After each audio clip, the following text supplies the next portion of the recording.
Bienvenue à nouveau. Nous avons aujourd'hui le grand privilège d'accueillir Sayed Mohammad Marandi, professeur à l'Université de Téhéran et ancien conseiller de l'équipe iranienne de négociation sur le nucléaire. Merci beaucoup d'être revenu parmi nous. Bonjour Glenn, merci beaucoup de m'avoir invité. C'est toujours un vrai plaisir d'être dans votre émission.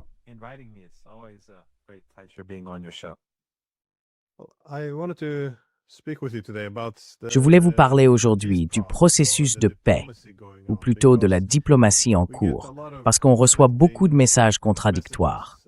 D'un côté, les États-Unis laissent entendre qu'ils se rapprochent d'un accord avec l'Iran, que les écarts se réduisent. Et de l'autre, l'Iran, dans une certaine mesure en tout cas, repousse cette idée en disant qu'il n'y a pas vraiment de paix, que les deux parties restent très éloignées. Alors, qu'est-ce qui se passe vraiment sur le plan diplomatique? Autrement dit, qu'est-ce qui relève de la guerre de l'information et qu'est-ce qui se passe réellement?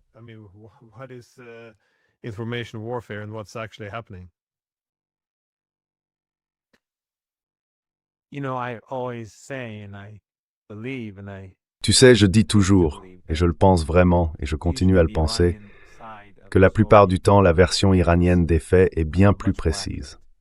En général, Glenn, l'Occident ment. En revanche, les Iraniens, eux, ne mentent pas.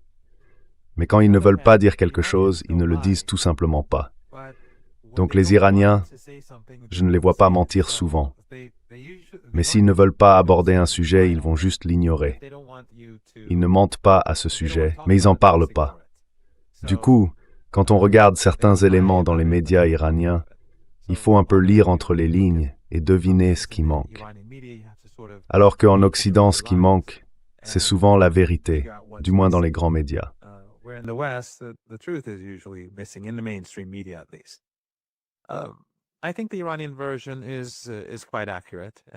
Je pense que la version iranienne est assez fidèle. D'après mes échanges avec des personnes impliquées, les Iraniens perçoivent un grand fossé entre leur position et celle des Américains. Et les Américains, eux, ressentent une urgence beaucoup plus forte. Les Iraniens, non. Pas parce qu'ils ne subissent pas de pression. La guerre a frappé leur économie, les attaques contre les infrastructures, le blocus, tout ça a évidemment un impact sur l'inflation, sur l'emploi, sur le marché. Mais les Iraniens constatent aussi que la situation de l'économie mondiale est bien pire et qu'on est à la veille de quelque chose de très grave. En gros, les Iraniens disent aux Américains, « Nous avons des exigences, elles doivent être satisfaites. Nous n'avons pas mené d'agression, nous n'avons pas commencé cette guerre.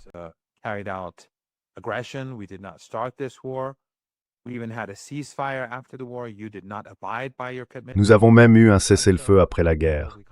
Vous n'avez pas respecté vos engagements. Si vous l'aviez fait, l'économie mondiale n'en serait pas là aujourd'hui. C'est comme ça, tout simplement. Et en Iran, on s'attend à ce que la situation soit difficile, qu'elle puisse soit mener à des frappes américaines, à une nouvelle vague d'attaques, soit pousser les États-Unis à se montrer plus flexibles dans les prochains jours. Les deux options sont possibles. Mais je pense que du côté iranien, l'hypothèse de travail, c'est qu'il y aura la guerre et que l'Iran s'y prépare. C'est cette idée qui domine. Ils ne vont pas se laisser bercer par l'illusion qu'on est sur la voie de la paix, parce qu'ils ont eu de très mauvaises expériences avec les États-Unis par le passé.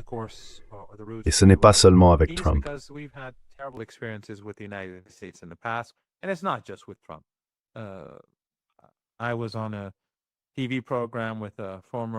J'étais sur un plateau télé avec une ancienne responsable de l'administration Obama, et elle parlait des différences entre Trump et Obama. Obama a menti à l'Iran. Il a triché avec le JCPOA.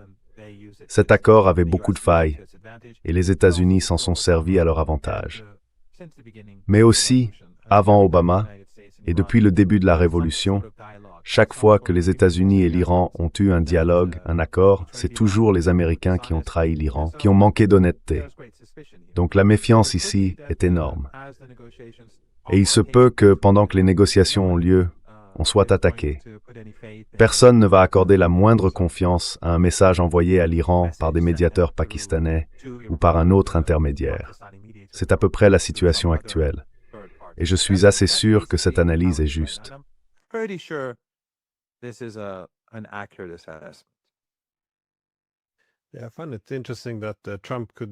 Oui, je trouve ça assez intéressant que Trump puisse faire des commentaires du genre « Ah, on prévoyait de frapper l'Iran vendredi, mais on a décidé de ne pas le faire à cause des États du Golfe ou du mariage de son fils. » Ce genre de remarques. Le fait qu'il fasse ce type de commentaires, comme si de rien n'était, du style « Oui, on prévoit encore une frappe en pleine négociation », ça réduit quand même la confiance, si tant est qu'il en reste encore. Mais vous avez mentionné que l'Iran avait fixé ses exigences. Et encore une fois, dans toute négociation, chaque camp commence avec une liste de demandes, mais on laisse toujours une marge de manœuvre pour se retrouver à mi-chemin. Alors, concernant la position iranienne, selon vous, quelles sont les lignes rouges? Parce que renoncer au détroit d'Ormuz, ou plutôt garder le contrôle du détroit d'Ormuz, ça on dirait que c'est gravé dans le marbre. Je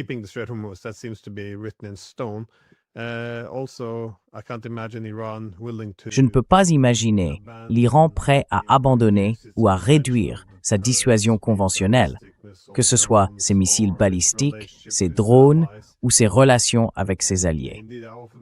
Et d'ailleurs, je le dis souvent, je ne pense pas que ce soit non plus dans l'intérêt des États-Unis de pousser dans ce sens, parce qu'alors l'Iran deviendrait plus dépendant d'une dissuasion nucléaire. Donc je dis, acceptons que les Iraniens disposent d'une dissuasion conventionnelle puissante, dans la mesure où cela leur donne un sentiment de sécurité. Mais qu'en est-il du programme nucléaire? Parce que l'Iran avait déjà accepté le JCPOA. Alors selon vous, à quel moment la position de l'Iran s'est-elle durcie? Encore une fois, je sais que vous ne parlez pas au nom du gouvernement, mais où pensez-vous que le gouvernement iranien refuse de bouger d'un pouce? Et où voyez-vous peut-être une certaine marge de manœuvre?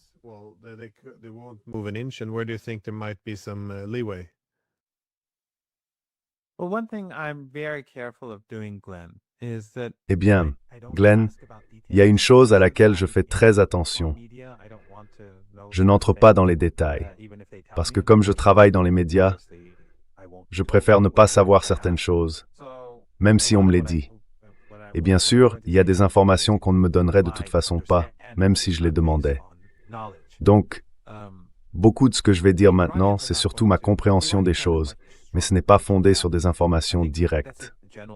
Les Iraniens sont aujourd'hui dans une position bien plus forte qu'avant.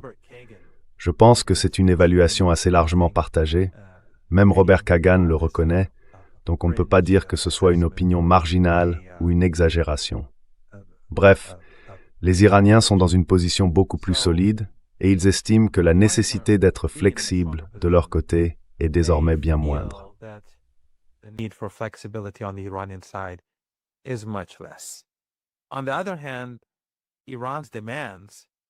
D'un autre côté, les exigences de l'Iran sont bien plus raisonnables que celles des États-Unis. C'est donc une autre raison pour laquelle les Iraniens estiment que la flexibilité a ses limites. Pourquoi? Parce que l'Iran ne demande pas aux États-Unis d'abandonner leur souveraineté. Il ne leur demande pas non plus de retirer leur présence militaire dans le golfe du Mexique. Rien de tout ça.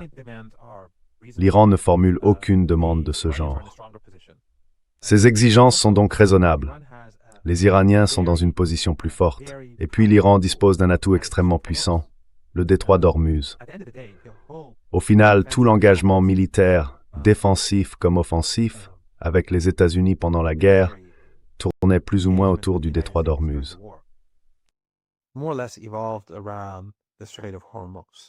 Comment prendre le contrôle du détroit d'Ormuz et surtout, comment le garder?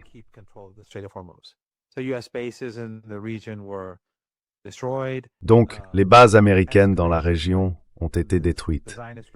L'escalade, quand le régime sioniste a lancé l'escalade, bien sûr, les sionistes ont été régulièrement pris pour cible, jour et nuit. Mais à chaque fois qu'il y avait une escalade, les Iraniens répondaient par une escalade contre le régime israélien, mais aussi contre les supplétifs américains dans le golfe Persique, qui faisaient partie du conflit. Mais tout cela, au bout du compte, le véritable enjeu, c'était le contrôle du détroit d'Ormuz. Et ça, pour les Iraniens, c'est un atout majeur, l'un des plus importants dans leur arsenal stratégique. Si l'Iran accepte de céder quoi que ce soit sur ce terrain, il exigera forcément beaucoup en retour. Et puis, le simple fait que l'Iran n'ait pas déclenché cette guerre lui donne non seulement l'avantage moral, ils n'ont pas fermé le détroit d'Ormuz, ils n'ont pas provoqué cette crise mondiale.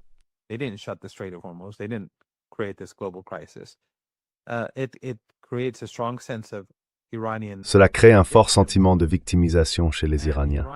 Et les Iraniens, en tant que musulmans chiites, ont déjà une conscience très ancrée de la lutte contre l'oppression, du devoir de soutenir les opprimés. Donc, quand on est victime de la guerre, qu'on porte cette idéologie du soutien aux opprimés, et qu'on se sent soi-même menacé, on se dresse naturellement contre l'agresseur. Tout cela, mis ensemble, renforce beaucoup la position de l'Iran à la table des négociations.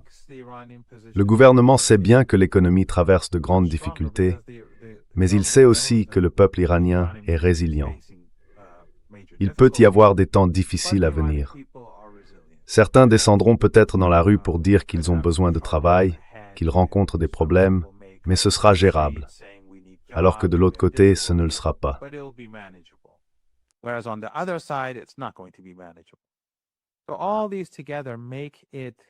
Donc tout ça mis ensemble, ça rend les Iraniens déterminés à obtenir un accord meilleur que le précédent. Que ce soit sur la question nucléaire, sur le détroit d'Ormuz, ou sur la souveraineté iranienne, les choses seront très différentes d'avant. L'Iran peut faire preuve de souplesse. Par exemple, et là c'est juste mon opinion, imaginons que les Iraniens et les Américains trouvent un terrain d'entente, que l'Iran ouvre le détroit d'Ormuz. D'accord. Ce qu'il faut bien rappeler, c'est que l'Iran ne l'a jamais fermé. Je le répète à chaque fois, l'Iran n'a jamais fermé le détroit d'Ormuz. Il l'a seulement fermé aux pays qui participaient, aux côtés des États-Unis, à leur offensive contre l'Iran. Mais pour les pays amis, leurs navires ont continué à passer tout ce temps. Par contre, pour ces 5 régimes du Golfe Persique, c'était fermé. Mais pour l'Irak, pour Oman, ça ne l'a jamais été.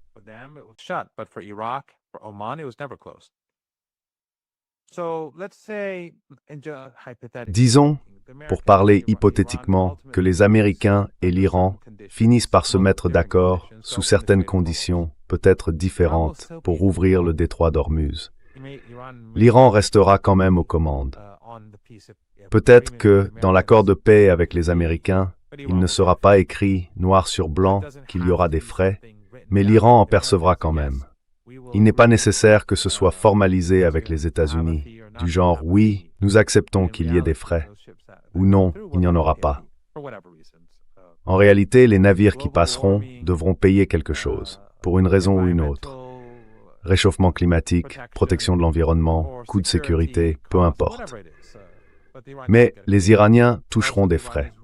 Et puis, les Iraniens ne permettront plus aux États-Unis de transformer le Golfe Persique en zone militaire. Donc il y aura des choses écrites sur le papier et d'autres qui ne le seront pas.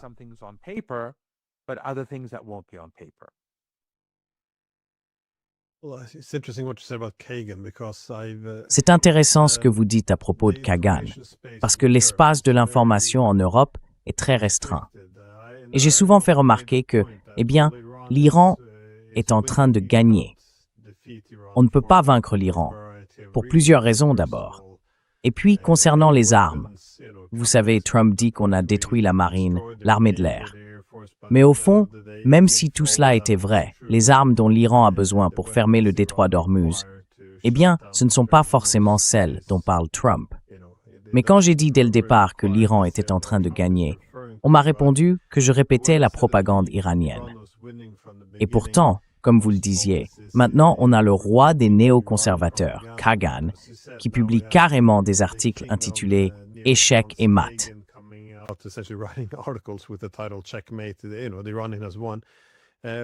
Vous savez, les Iraniens ont gagné. Mais j'ai aussi souligné que les Iraniens n'ont pas seulement protégé une grande partie de leur armement sous terre. Ils disposent aussi d'un potentiel industriel très puissant et surtout autonome qui leur permet d'augmenter rapidement la production pour reconstituer leur stock que ce soit ce qui a été tiré ou ce qui a été détruit. Et maintenant, on voit bien, enfin, on m'avait dit à l'époque que je relayais simplement de la propagande iranienne. Mais aujourd'hui, les services de renseignement américains reconnaissent que les Iraniens reconstruisent et reconstituent leurs capacités bien plus vite que prévu. Donc j'imagine que la leçon, c'est que toute réalité qui ne plaît pas devient de la propagande.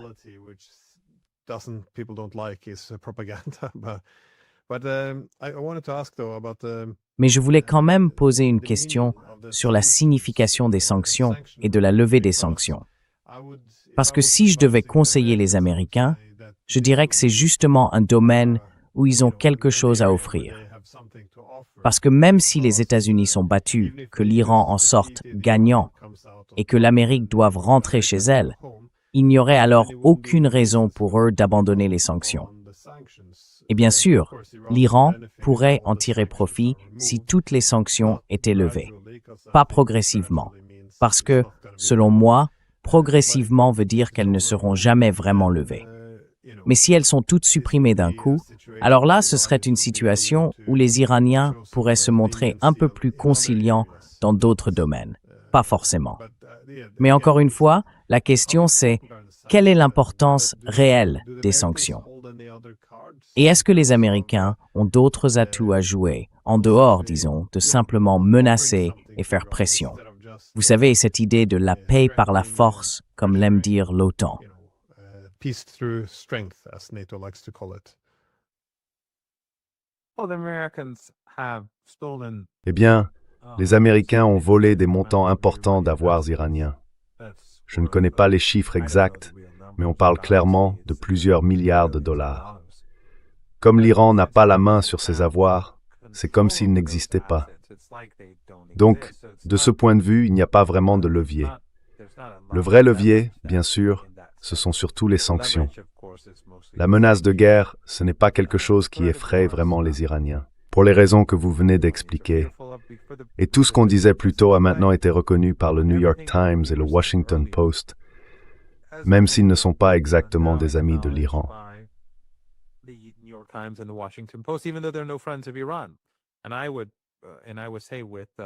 Et je dirais, avec beaucoup d'assurance, je suis vraiment sûr de ce que je dis, que l'armée iranienne aujourd'hui est plus prête pour la guerre qu'elle ne l'était au début du conflit. En d'autres termes, l'Iran est sur le plan militaire nettement plus fort qu'il ne l'était il y a 3 mois. Donc s'il y a une nouvelle guerre, ce sera pire pour les Américains. Et le Yémen est bien mieux préparé que ne l'était l'Irak la dernière fois. Même si le résistance est déjà est efficace pour plus. Il risque d'être rapide. They're going to be much more active. So there's going to escalate. There will be rapid escalation, and the capabilities on the Iranian side and its allies. Les capacités du côté iranien et de ses alliés sont aujourd'hui plus importantes qu'avant. Et bien sûr, les alliés de l'Iran n'ont pas vraiment participé la dernière fois, parce que ce n'était pas prévu ainsi. Ils voulaient éviter une escalade. Mais cette fois, ce sera différent. Donc s'il y a une guerre, elle se terminera très mal pour les États-Unis. Les Iraniens sont confiants à l'idée d'un retour à une confrontation militaire. Ce n'est pas qu'ils la souhaitent. L'Iran n'a pas déclenché la guerre. Ils ne veulent pas de guerre. Mais l'Iran sait qu'il a l'avantage si le conflit reprend. Et ce serait encore pire pour les Américains et pour le régime israélien que les 39 jours de combat que nous avons connus auparavant. Mais encore une fois, à la table des négociations, ce que l'Iran a à offrir, c'est le passage par le détroit d'Ormuz.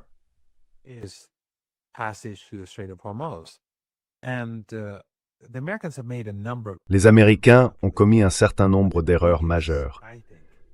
Mais la plus grande, à mon avis, enfin l'une des plus grandes, si ce n'est la plus grande, remonte à ce livre dont j'ai parlé tout à l'heure, Going to Tehran, de Flint et Hilary Mann Leverett. C'est un ouvrage que tout le monde devrait lire. La plus grosse erreur, c'est leur incompréhension de l'Iran. Et bien sûr, vous êtes allé en Iran, donc vous voyez de quoi je parle. Ce livre, je trouve, l'explique très bien. Et il prédisait aussi ce qui arriverait si les États-Unis ne changeaient pas de cap. Voilà, c'est la plus grande erreur. La deuxième, selon moi, c'est qu'en ne comprenant pas l'Iran, toute l'idée de décapitation ou de changement de régime devient tout simplement absurde.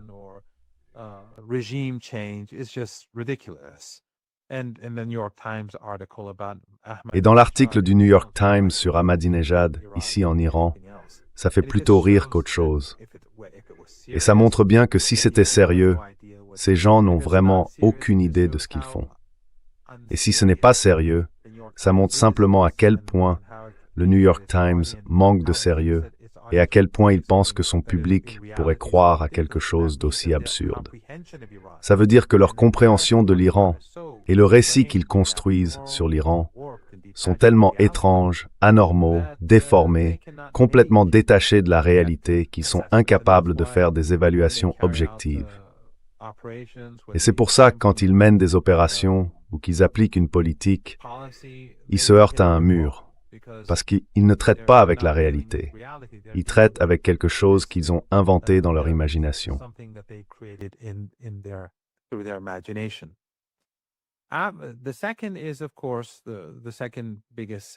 Le deuxième, bien sûr, c'est la deuxième plus grosse erreur qu'ils ont commise. Ils se sont trompés sur les capacités militaires de l'Iran et sur sa capacité à vaincre les États-Unis dans le détroit d'Ormuz, à bloquer et à contrôler le flux du pétrole et de l'énergie, et ainsi de suite. Mais au-delà de ça, d'un point de vue tactique, la plus grande erreur des Américains dans cette guerre, c'est de ne pas avoir imposé le blocus dès le premier jour. Les Iraniens s'y attendaient. Ils pensaient que les États-Unis allaient bloquer les ports iraniens dès le début. Ils avaient des plans de secours, mais ça aurait été très difficile pour eux. Or, les Américains ne l'ont pas fait. Ils ont même levé les sanctions sur le pétrole iranien, ce qui a permis aux Iraniens de vendre leur pétrole plus cher. Les Américains pensaient que ce serait une victoire rapide, et ils ne voulaient pas perturber les marchés.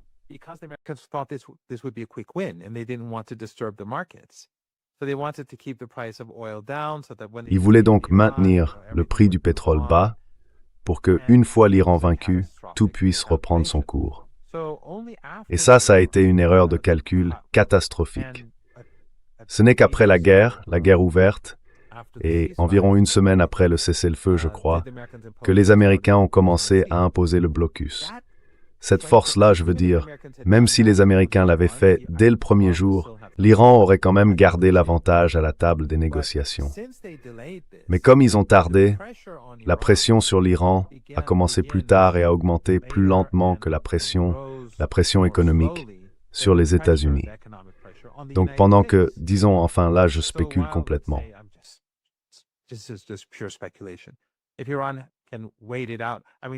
Si l'Iran peut tenir le coup, enfin je veux dire, il y a un mois, les Américains, les services de renseignement américains disaient que l'Iran pouvait tenir 4 mois, ou quelque chose comme ça. Bon, admettons que ce soit le cas. On sait que, disons, maintenant il leur resterait 3 mois, mettons. Je ne dis pas que c'est une évaluation juste, mais supposons que ce soit vrai. Dans ce cas, d'après ce qu'on voit dans votre émission et ailleurs, l'économie américaine et même l'économie mondiale ne peuvent pas attendre 3 mois. C'est clairement impossible. Donc imaginons que les États-Unis aient commencé le siège plus tôt. Les 3 mois seraient devenus 2 mois aujourd'hui, et on serait déjà plus proche d'un résultat. Je ne sais pas si je me fais bien comprendre, si ce que je dis a du sens.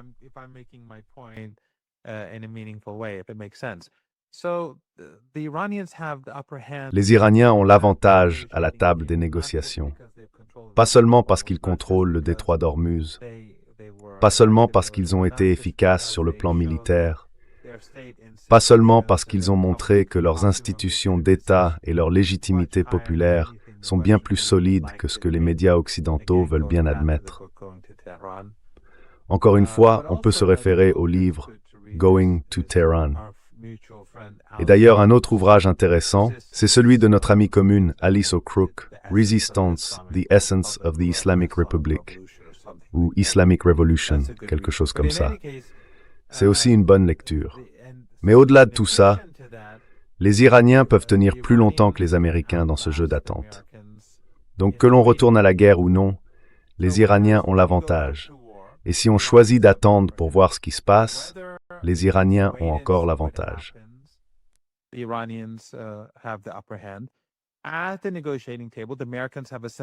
À la table des négociations, les Américains ont ce sentiment d'urgence que je connais bien, alors que les Iraniens, eux, ne l'ont pas.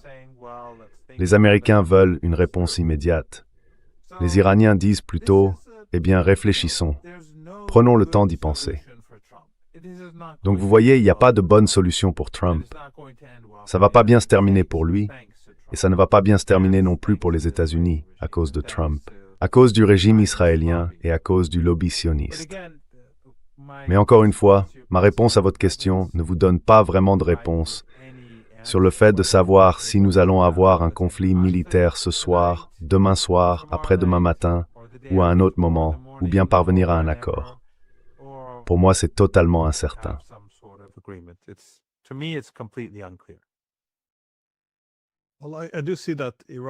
Eh bien, je vois que l'Iran a été placé en état d'alerte maximale. D'après plusieurs rapports, le pays aurait fermé son espace aérien, au moins pour le week-end. Qu'est-ce qui a déclenché cette décision? Y a-t-il des informations sur une attaque imminente?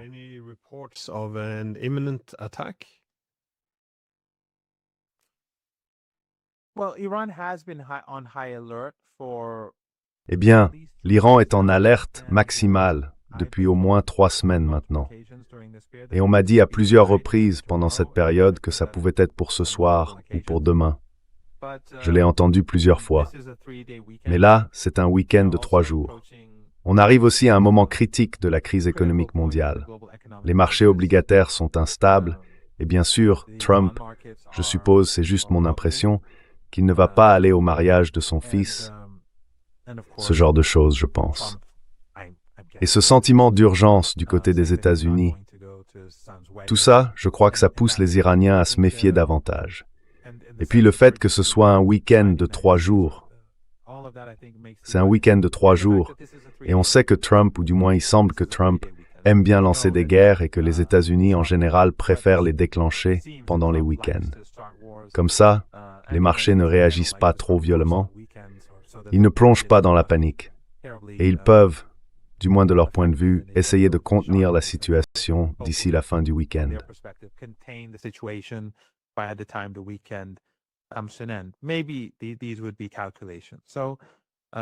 Peut-être que ce sont des calculs, oui. Je pense qu'en ce moment on est samedi, donc il nous reste encore 2 jours. C'est encore une sorte de week-end normal qui s'annonce. Mais ça ne veut pas dire qu'il va y avoir une attaque. Franchement, je pense que c'est impossible à dire. En tout cas, pour moi, c'est impossible à dire. Mais vous savez, les Iraniens sont confiants. Ils ne sont pas du tout paniqués. La guerre de 12 jours les a rendus beaucoup plus sûrs d'eux, de leur capacité, de leur résistance et de leur idéologie.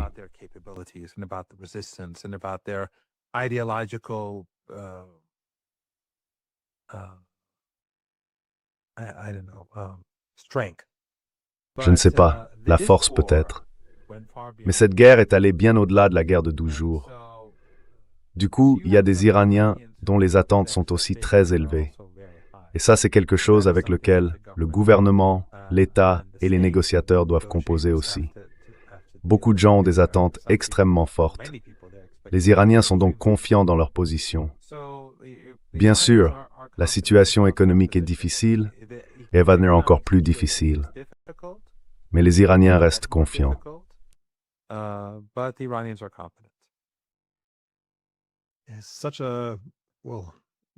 C'est une situation à la fois dangereuse et compliquée, parce que pour les États-Unis, ils ne peuvent pas gagner cette guerre.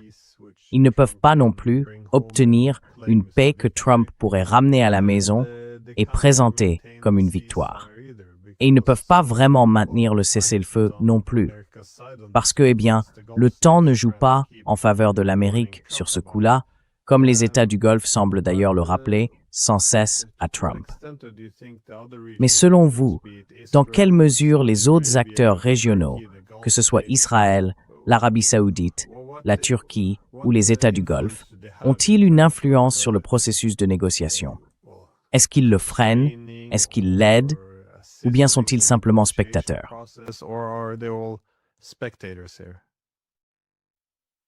Well, Qatar sent a delegation to Iran. Eh bien, le Qatar a envoyé une délégation en Iran, mais je ne pense pas que ses membres aient vraiment beaucoup d'influence. Même le Pakistan, en fait, se contente surtout de faire passer des messages d'un côté à l'autre. Et c'est quelque chose que l'Iran préfère. L'Iran aime que les choses soient écrites parce qu'il veut pouvoir réfléchir posément. Ils ne font pas confiance aux Américains. Ils veulent s'assurer qu'il n'y a aucune faille dans ce qui circule entre les deux parties. Et par le passé, les Américains ont souvent fait des promesses qu'ils n'ont jamais tenues. En plus, la médiation pakistanaise peut poser ses propres problèmes.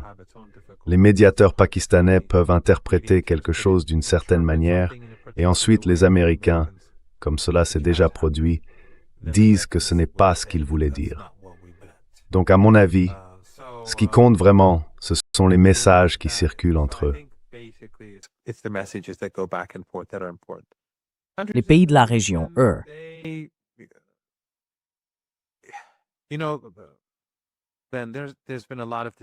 Tu sais, Ben, il y a eu beaucoup de tromperies depuis le tout début. L'an dernier, tu te souviens qu'avant la guerre, et on approche maintenant de l'anniversaire de la précédente, la guerre de 12 jours, on avait entendu, juste avant le conflit, qu'il y avait de grandes divergences entre Trump et Netanyahou sur la question d'une guerre contre l'Iran. Et au final, c'était faux. Et là, il y a quelques jours à peine, on nous dit que Trump et Netanyahou auraient, soi-disant, encore eu un désaccord à propos de l'Iran. Est-ce que je dois y croire? Franchement, je ne pense pas que quelqu'un ici prenne ça au sérieux. Peut-être que c'est vrai, peut-être que ça ne l'est pas, mais personne ne va y accorder d'importance, parce qu'on a déjà vu ce scénario avant une guerre précédente, utilisé comme désinformation. Ou encore, regarde les 5 pays du Golfe Persique qui, avant la guerre, affirmaient qu'ils étaient contre toute intervention.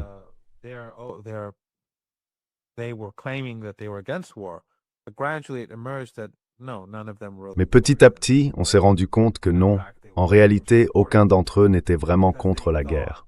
En fait, ils la soutenaient parce qu'ils pensaient que ce serait une victoire rapide des États-Unis. Alors, ils ont aidé les Américains et ils continuent de les aider sous toutes les formes possibles.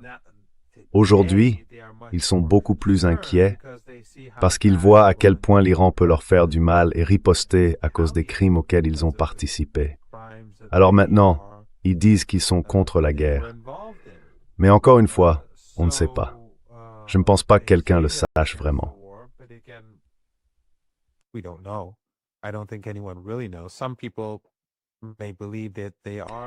Certains pensent que oui, d'autres non, qui sont vraiment sincères dans leur changement d'attitude. Les Émirats, bien sûr, c'est un cas à part. Les Émirats se montrent comme un allié à part entière du régime israélien. Et c'est une erreur parce que ça ne fait que renforcer la position de l'Iran aux yeux de toute la région et de l'opinion publique. Pendant la guerre, quand l'Iran ripostait contre ces régimes, dans tout le monde arabe, les gens applaudissaient l'Iran. Sauf les wahhabites et les salafistes, financés par ces régimes, et puis d'autres personnes à leur solde. Dans la rue, les gens acclamaient. Pourquoi?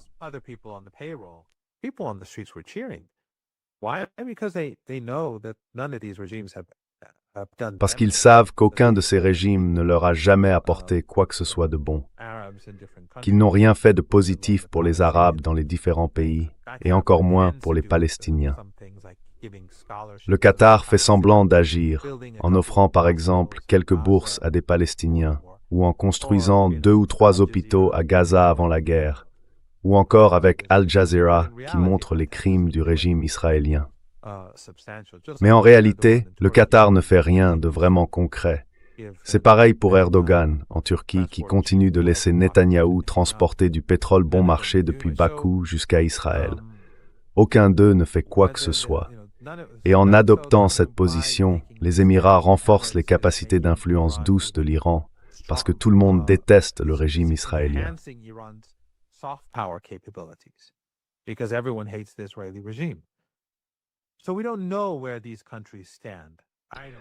Donc on ne sait pas vraiment quelle est la position de ces pays. En tout cas, moi je ne le sais pas. J'entends dire que les Qataris auraient changé d'avis, mais ce n'est pas parce qu'ils ont vraiment changé d'avis. S'il y a un changement de position, c'est parce qu'ils savent que leurs installations gazières peuvent être détruites pour de bon. Et ça arrivera si les infrastructures critiques de l'Iran sont attaquées, et ainsi de suite. La Turquie, c'est l'OTAN. Et Erdogan, lui, ne fera jamais rien contre les États-Unis. Il ne l'a pas fait à Gaza, il ne l'a pas fait au Liban. Pourtant, le régime israélien représente une menace plus directe pour la Turquie, comme tout le monde le sait. Le projet du Grand Israël, en réalité, ne touche pas directement l'Iran ni le Yémen, deux membres de l'axe de la résistance. Il concerne surtout la Turquie, la Syrie, le Liban, la Jordanie, l'Arabie saoudite, l'Irak et l'Égypte.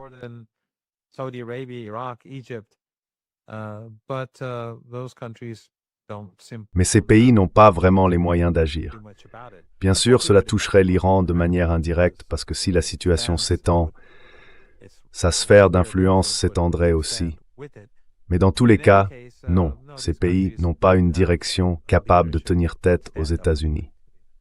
Donc la région en réalité n'est pas si importante que ça.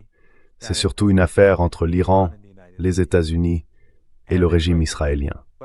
Mais il faut aussi dire qu'à l'intérieur d'Israël, il y a beaucoup de problèmes. Ceux qui suivent les médias en hébreu le savent bien. Il y a une véritable crise au sein du régime.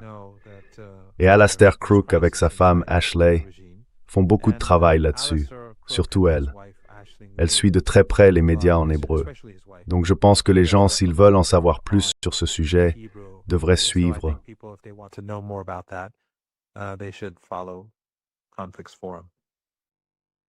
Oui, non. Son Substack, le Reflex Forum, est vraiment excellent. Assurez-vous de le lire aussi, pour suivre un peu ce qui se passe dans les médias hébraïques. Mais non, à chaque fois qu'on voit un message venant de la Maison-Blanche, je commence à m'inquiéter un peu. Parce qu'ils disent qu'ils sont optimistes, qu'on se rapproche de la paix, et en général, c'est un mauvais signe. Ça peut vouloir dire qu'une attaque se prépare. Trump a dit que les États du Golfe l'avaient convaincu de ne pas attaquer, ce qui en réalité donne l'impression qu'il veut leur offrir une forme de protection pendant qu'il prépare une attaque. Et bien sûr, toutes ces discussions récentes sur une rupture entre Netanyahou et Trump, c'est aussi le genre de choses qu'on entend souvent juste avant une attaque. Donc, espérons que ce week-end sera calme. Et bonne chance. Et comme toujours, merci beaucoup d'avoir pris le temps de nous parler avec autant de générosité.